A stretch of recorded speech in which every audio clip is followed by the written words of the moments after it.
Assalamualaikum warahmatullahi wabarakatuh. Perkenalkan, kami dari kelompok 5 akan mempresentasikan hasil PowerPoint kami dengan tema Muhammadiyah sebagai gerakan sosial. Sebelumnya perkenalan dulu, saya Muhammad Syahranuda dengan NIM 180367F.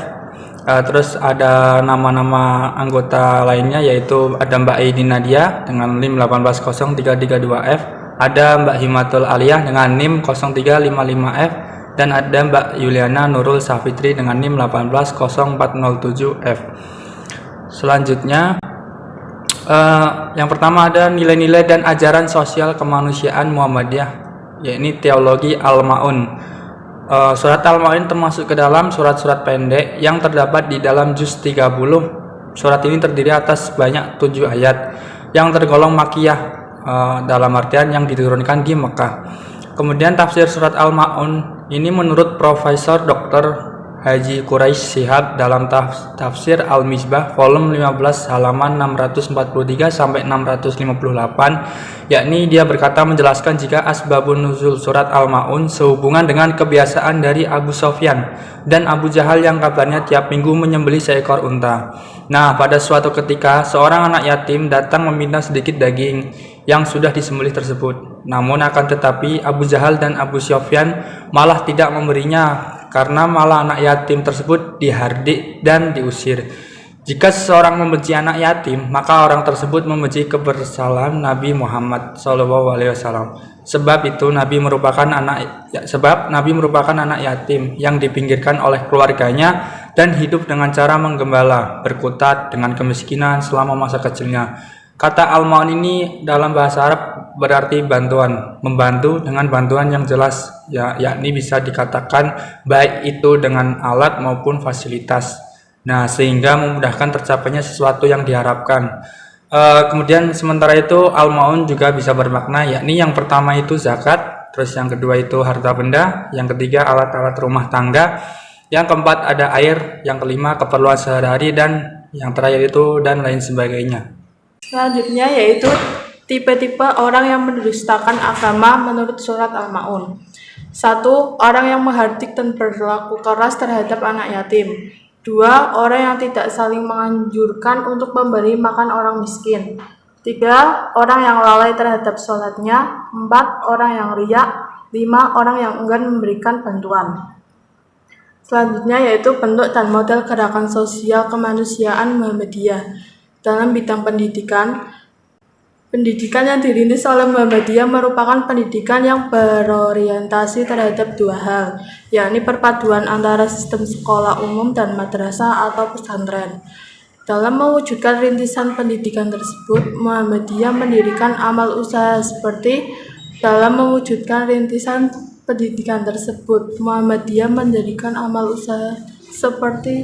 satu sekolah umum modern, 2 madrasah atau pesantren modern, 3 perguruan tinggi.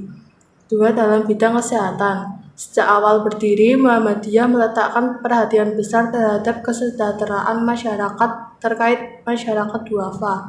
Hal tersebut terbukti dengan 1. Penyaluran dan pembagian zakat fitrah dan zakat mal kepada fakir miskin atau golongan lain yang berhak menerima. 2. Pendirian panti asuhan, panti miskin hingga panti jompo. 3. Pendirian balai kesehatan, poliklinik, rumah sakit umum hingga rumah sakit ibu dan anak. 4. Pendampingan terhadap masyarakat duafa agar bisa hidup mandiri. Selanjutnya yaitu ada bidang ekonomi. Dalam bidang ekonomi memiliki tujuan guna membimbing dan mendampingi masyarakat ke arah perbaikan dan mengembangkan ekonomi sesuai dengan ajaran Islam dan untuk meningkatkan kualitas pengelolaan amal usaha Muhammadiyah.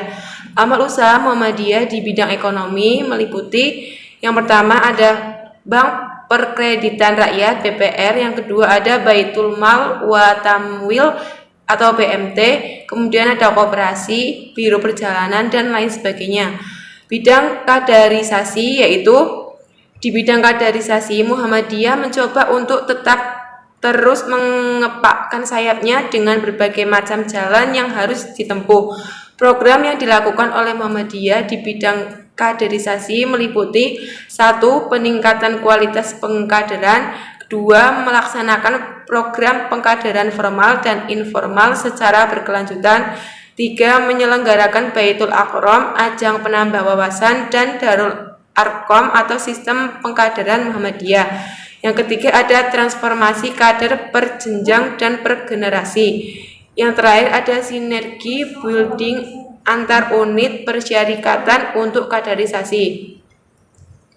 Selanjutnya yaitu revitalisasi gerakan sosial Muhammadiyah. Yang pertama, ada beberapa langkah revitalisasi gerakan Muhammadiyah dalam menguatkan dan menggerakkan segenap potensi Muhammadiyah dalam menjalankan amanat muktamar dengan menjalankan langkah-langkah sebagai berikut, yaitu memperluas peran Muhammadiyah dalam dinamika kehidupan bermasyarakat di daerah lokal, nasional, dan global dengan cara menjalankan fungsi dakwah dan tajdid serta mengembangkan ukhuwah dan kerjasama dengan semua pihak.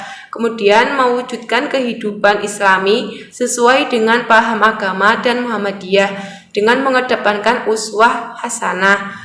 Selanjutnya yaitu mengembangkan pemikiran Islam sesuai dengan prinsip manhaj, tajri, dan istihad yang menjadi salah satu acuan atau pedoman Muhammadiyah. Kemudian mengembangkan infrastruktur dan perbaikan sistem pengelolaan organisasi yang mampu menjalankan fungsi-fungsi gerakan dan kian mengarah terhadap pencapaian tujuan Muhammadiyah. Selanjutnya mendinamisasi kepemimpinan persyarikatan di berbagai tingkatan dalam lingkup wilayah, daerah, cabang, dan ranting. Selanjutnya meningkatkan kualitas dan memperluas jaringan amal usaha Muhammadiyah, mengembangkan model-model kegiatan atau aksi yang lebih sensitif dalam hal umat, masyarakat, dan dunia yang berkaitan dengan kemanusiaan secara konsisten. Selanjutnya menggerakkan seluruh potensi Angkatan Muda dan Ortom, organisasi otonom Muhammadiyah. Kemudian meningkatkan berbagai macam arahan, bimbingan, dan panduan kepada seluruh tingkat pimpinan dan warga Muhammadiyah. Kemudian yang terakhir yaitu menggerakkan kembali ranting dan jamaah sebagai basis gerakan Muhammadiyah. Selanjutnya yaitu macam-macam aspek revitalisasi gerakan Muhammadiyah. Yang pertama ada revitalisasi teologis, yang kedua revitalisasi ideologis, yang ketiga revitalisasi pemikiran, yang keempat revitalisasi organisasi, yang kelima ada revitalisasi kepemimpinan, yang keenam ada revitalisasi amal usaha, yang terakhir ada revitalisasi aksi. Ini merupakan daftar pustaka yang dirujuk dalam pembuatan PowerPoint kami. Mungkin cukup sekian presentasi dari kami, kurang lebihnya mohon maaf. Wassalamualaikum warahmatullahi wabarakatuh.